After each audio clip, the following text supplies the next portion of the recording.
আসসালামু আলাইকুম ওয়া রাহমাতুল্লাহি ওয়া বারাকাতুহু।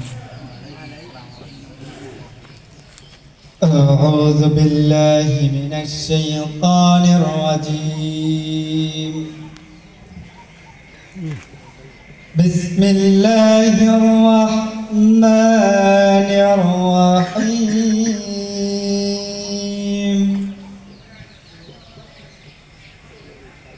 ইয়া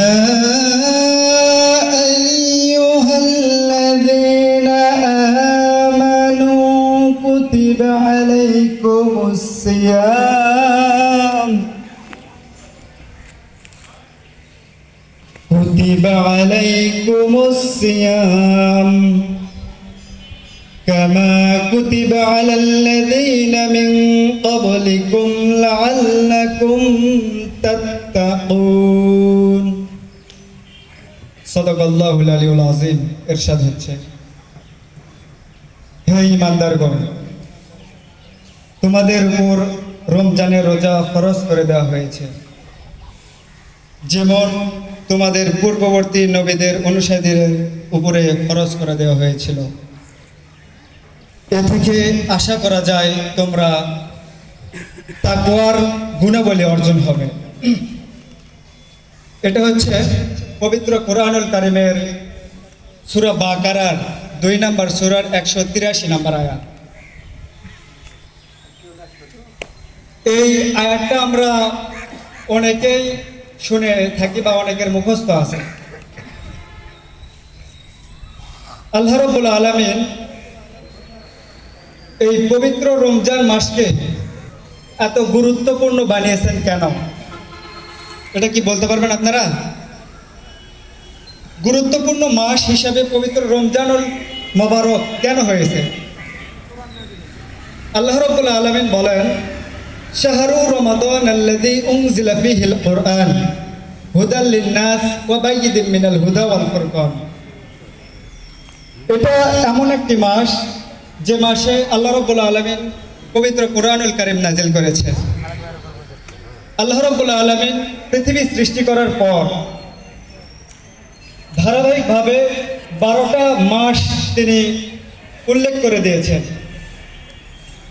আল্লাহ রাব্বুল আলামিন এই 12টা মাসকে যখন ভাগ করে দিয়েছেন, এর ভিতরে এই রমজান মাসটা তখনও ছিল, কিন্তু এই 12টা মাসের ভিতরে রমজান এর বেশি বরকত এবং বেশি মর্যাদাপূর্ণ কেন বলেন তো? পবিত্র কোরআনুল কারীম নাযিল হওয়ার কারণে, ঠিক কি না? তাহলে যে মাসে কোরআন নাযিল হয়েছে, ওই কোরআন নাযিল হওয়ার কারণে এই মাসের দাম বৃদ্ধি করেছেন কে? একটু চিৎকার করে বলেন। যে রাতে নাযিল হয়েছে সেই রাতের মর্যাদা বৃদ্ধি করেছেন কে? আল্লাহ রাব্বুল আলামিন। তাহলে মূল বিষয় হচ্ছে পবিত্র কোরআনুল কারীম, ঠিক কি না? আমরা এখানে যারা উপস্থিত আছি অনেকেই পবিত্র কোরআনুল কারীম পড়তে পারি, আবার অনেকেই কিন্তু পারি না, ঠিক কি না? যদি পবিত্র কোরআনুল কারীম যে মাসে নাযিল হয়েছে সেই মাসের মর্যাদা যদি বৃদ্ধি হয়ে থাকে, যেই রাতে নাযিল হয়েছে সেই রাতের মর্যাদা যদি বৃদ্ধি হয়ে থাকে, যেই নবীর উপর নাযিল হয়েছে সেই নবীর মর্যাদাও বেশি না কম? বেশি। তাহলে যেই মানুষ এই পবিত্র কোরআনুল কারীম পড়বে, শিখবে, মানুষকে শেখাবে, তার মর্যাদাও বৃদ্ধি করে দেবেন কে? আমরা কি এই পবিত্র কোরআনুল কারীম পড়তে ইচ্ছুক না অনিচ্ছুক?